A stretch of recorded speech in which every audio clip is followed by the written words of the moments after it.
오늘 우리가 함께 볼 하나님의 말씀은 욥기 4장 7절부터 9절입니다.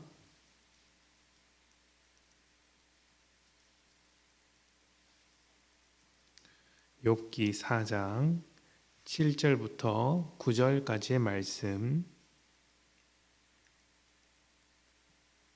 제가 봉독하겠습니다.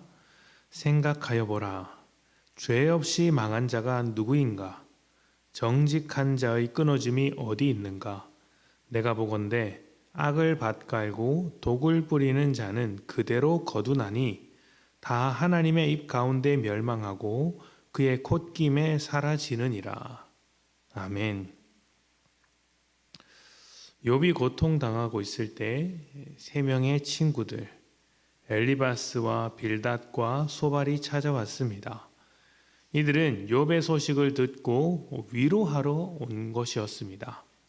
찾아와서 보니 욥이 어떤 모습이었습니까? 몰골이 말이 아니었던 것 같습니다. 당연히 그럴 것이 재산과 자식을 다 잃어버리고 욥 자신도 죽기 직전까지 고통받았기 때문에 육신으로나 마음으로나 고통받았기 때문에 제대로 된 꼴을 하고 있을 리가 없겠죠. 낙심한 마음과 함께 겉모습도 알아볼 수 없을 정도로 초라해졌을 것입니다. 이렇게 큰 고통을 당하고 있는 사람 곁에 있으면 위로하고 싶어도 말 한마디 꺼낼 수가 없습니다. 무슨 말로도 위로할 수 없다는 것을 잘 알 수 있기 때문에 그저 침묵만 지킬 수밖에 없죠. 그래서 욥의 친구들도 욥의 처참한 몰골을 보고 처음에는 말 한마디 않고 곁에서 지켜보기만 했습니다. 고통스러운 신음과 침묵이 이어지던 중에 욥이 말을 꺼냈습니다. 그런데 그 말은 친구들을 향한 것이 아니라 자신과 하나님을 향한 한탄이었습니다. 큰 고난을 당한 자신을 저주했고 그런 고난을 주신 하나님을 원망했던 것입니다. 그런데 친구들이 듣기에는 그 말이 좀 불편했던 것 같습니다. 왜냐하면 친구들이 생각하기에는 하나님께 불평할 일이 아니라 회개해야 할 일이었기 때문입니다. 친구 중 하나인 엘리바스가 이렇게 말했습니다. 내가 보건대 죄 없이 망한 사람은 없다. 뿌린 대로 거두는 법이 아니냐. 악을 뿌리고 독을 뿌리면 그와 같은 결과를 맺는다. 하나님께서 그런 것을 다 지켜보시는 분이시고 가만히 두시는 분이 아니다. 이게 무슨 말입니까? 내가 보건대, 그러니까 자기가 보니까 딱 알겠다는 것이죠. 내가 보니 딱 알겠다. 하나님은 정의로우신 분이신데 고난과 고통을 당하는 것이 있다면 그것은 네가 죄를 지었기 때문 아니냐. 죄를 지었기 때문이다. 이 말을 누구 들으라고 하는 말이었을까요? 불평하고 있는 욥 들으라고 하는 말이었습니다. 엘리바스가 보기엔 고난을 받으면 억울해하지 말고 자기 죄를 회개해야 하는데 그 고난을 만들어낸 죄가 분명히 있을 것인데 오히려 자기 죄를 회개하지 않고 하나님께 분풀이를 하고 있으니 그게 아주 잘못되었다고 욥에게 말하고 있는 것이죠. 그러나 우리는 이 말이 옳을지라도 맞는 말일지라도 욥이 의로운 사람이었고 하나님 앞에서 범죄한 일이 없었던 사람이라는 것을 잘 알고 있습니다. 그는 이유 없이 고난을 당했고 누가 봐도 억울한 입장이 맞습니다.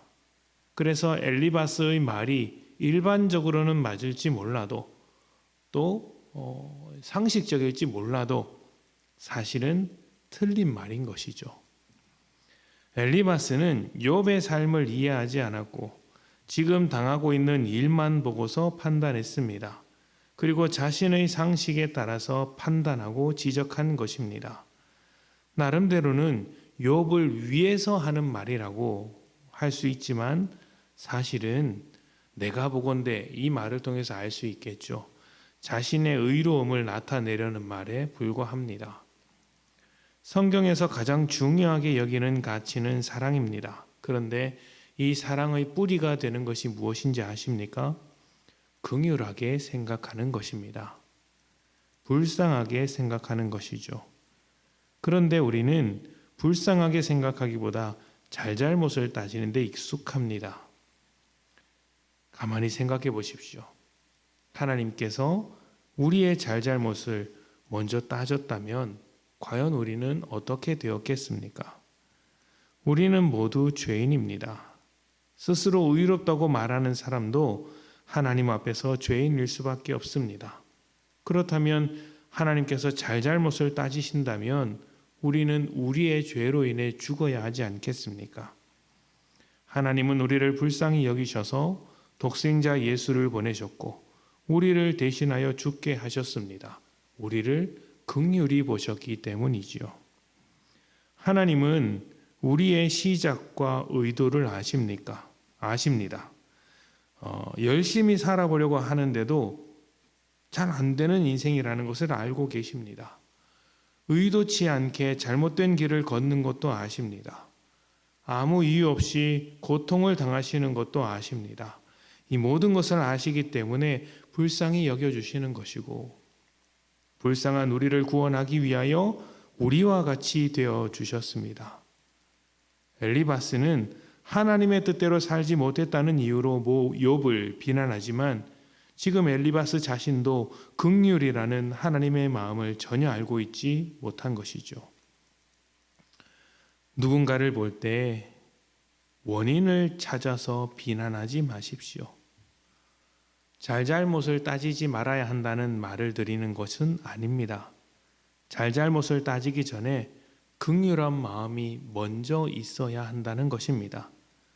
부족하고 못난 그 사람의 부족함을 함께 지고 가시려거든 따지셔도 됩니다. 같이 비난받기 위해서라면 그렇게 하는 것입니다. 우리를 대신해서 십자가를 지신 주님과 같이 그렇게 같이 가려면 그렇게 하셔도 됩니다. 그게 아니라면 그냥 불쌍하게 생각해 주십시오. 선을 뿌려서 선한 결과를 맺으면 좋겠지만 이 세상은 죄로 왜곡되어 있고 우리 역시 죄 가운데 살고 있기 때문에 죄인으로서 살고 있기 때문에 죄를 뿌리는 경우도 많고 선을 뿌려서 죄의 열매를 맺는 경우도 많이 있습니다. 어쩌겠습니까? 우리가 사는 세상이 지금 이렇습니다. 그렇더라도 하나님을 놓치지 마십시오. 하나님이 없으면 우리가 어디서 긍휼함을 얻을 수 있겠습니까?